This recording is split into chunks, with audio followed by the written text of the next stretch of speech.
Elle est issue du programme régional de la Banque centrale des États de l'Afrique de l'Ouest, BCEAO. La stratégie nationale d'inclusion financière a été contextualisée et devrait faciliter l'accès des populations aux services financiers, surtout avec le développement des banques.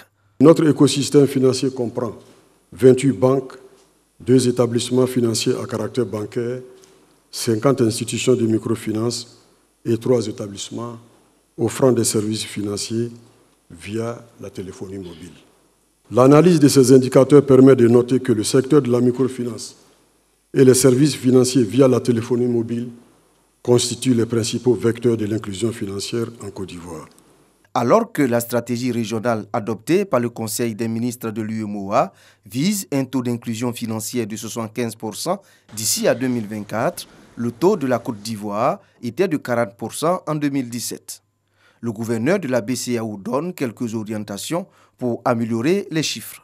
D'abord, il faut veiller à l'adaptation continue du cadre réglementaire et juridique afin de favoriser le développement des services financiers inclusifs et innovants.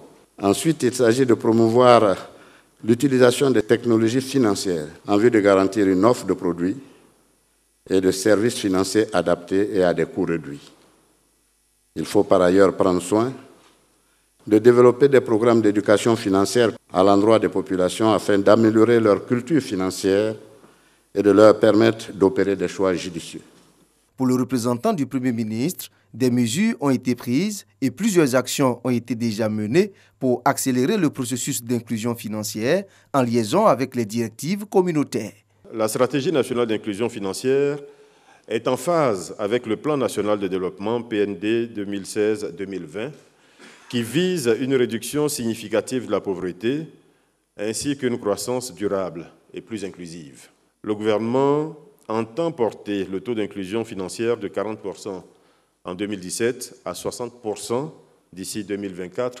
Pour mieux coordonner les activités, le gouvernement a créé en mai 2018 l'Agence de promotion de l'inclusion financière de Côte d'Ivoire, APIF.